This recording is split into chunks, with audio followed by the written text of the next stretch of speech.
Hello दोस्तों, स्वागत है आप सभी का अन्य सब देखिए चैनल पे। आप सुन रहे हैं मुझे यानी कि अंशु कुमार मौर्य को।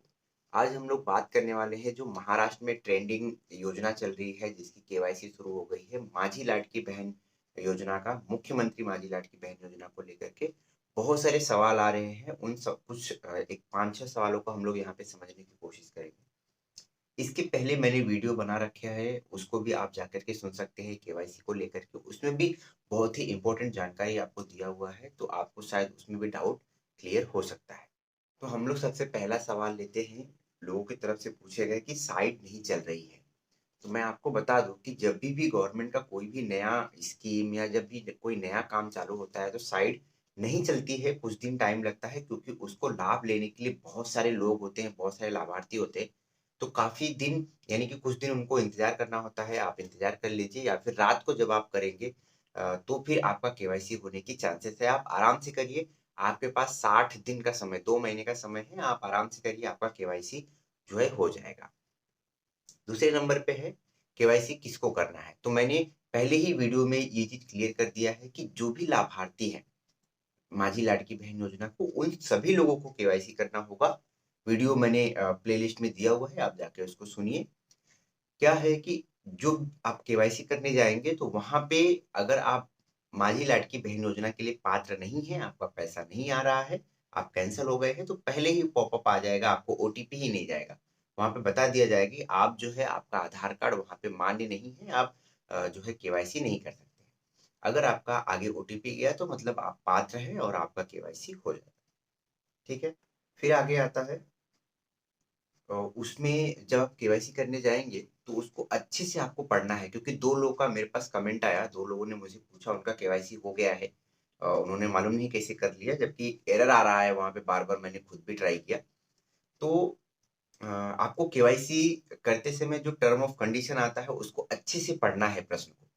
प्रश्न को व्यवस्थित लिखा हुआ है, कुछ जानकारी उसमें नहीं लिखी हुई है कि उसमें 2 ऑप्शन पूछे गए हैं, चूज़ करने हैं, होय या नहीं। मराठी में लिखे गए हैं यस या नो। तो आपको दोनों ऑप्शन में जो है यस चूज़ करने हैं, इसको बहुत ही ध्यान से, बारीकी से पढ़ना है आपको। अगर आपने गलती से भी नो चूज़ कर दिया तो आपको जो है हफ्ता आना बंद हो जाएगा, आपका जो पात्र महिला है वो अपात्र हो जाएँगे। ये भी आपको ध्यान देना है।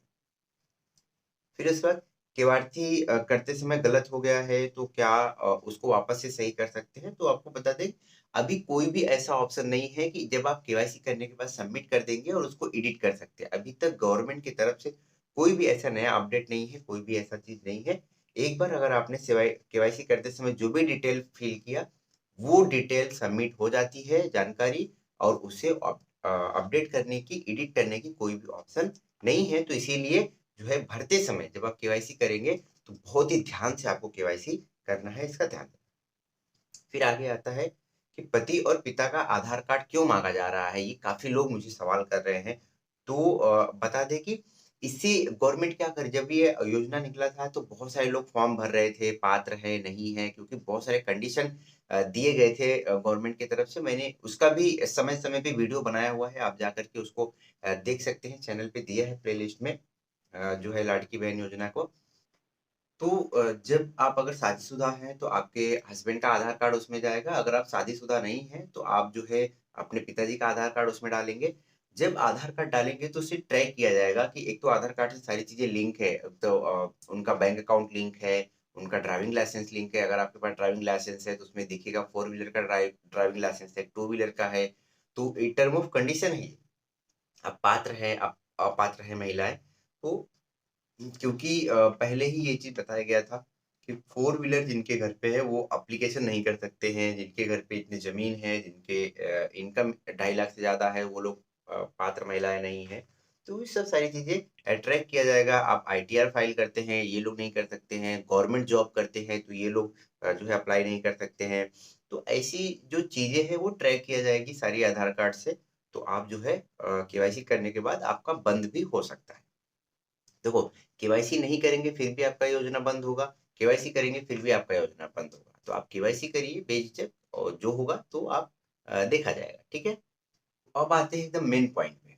अब ये पॉइंट क्या है कि 2 से अधिक लोगों ने काफ़ी लोगों ने ये सवाल पूछा है, ऐसे लगभग 10,000 से अधिक लोग हैं, जिन्होंने मैं बहुत कम आंकड़ा बता रहा हूँ, काफ़ी ये लाखों में है, शायद 10 लाख हो सकते हैं कि एक घर में 2 से अधिक लाभार्थी ने अप्लाई कर दिया है और उनका केवाईसी करना है कि नहीं, उनका पैसा आना बंद तो नहीं हो गया है। तो आपको बता दूँ कि ये टर्म ऑफ कंडीशन था कि आप जो है एलिजिबल तभी होंगे जब एक घर में सिर्फ 2 व्यक्ति, 2 महिलाएँ ही इस योजना का लाभ ले सकती हैं। अब वो पता कैसे चलेगा? आपको बता दें कि जब आप केवाईसी करेंगे, उससे आपका ट्रैक किया जाएगा या फिर रेशन कार्ड, जो रेशन कार्ड है, रेशन कार्ड से पता चलता है गवर्नमेंट को क्योंकि रेशन कार्ड के लास्ट पेज पे देखेंगे वहाँ पे लाभार्थी की सारी सूची रहती है, नाम रहती है, कितने महिला हैं। जब एक ही रेशन कार्ड ने मल्टीपल यानी कि 2 से अधिक महिलाओं ने उसको राशन कार्ड को दे करके एप्लीकेशन किया है तो वहाँ पे ट्रैक किया जाता है और वो जो है कैंसल हो सकता है आपका केवाईसी करने के बाद। तो 2 से अधिक लोगों ने अगर केवाईसी किया एक ही रेशन कार्ड पे तो सभी का कैंसल होगा जितने भी लोगों ने अप्लाई किया है ना? तो आप अगर 2 से अधिक लोगों ने एप्लीकेशन किया है एक ही घर में तो सिर्फ 2 ही लोग केवाईसी करिए। ये सुझाव है मेरा ताकि आपका जो है मानधन वो चालू रहे नहीं तो फिर सभी का कैंसल हो जाएगा। तो सभी लोग को केवाईसी करने की ज़रूरत नहीं है, ये चीज़ ध्यान देना है। तो दोस्तों ये थी एक छोटी-सी जानकारी वीडियो में। आशा करता हूँ आपको अच्छा लगा होगा। कैसी लगी जानकारी कमेंट करके ज़रूर बताइए आप और बाकी लोग को भी शेयर करिए। फिर मिलेंगे अगली वीडियो में, तब तक के लिए धन्यवाद।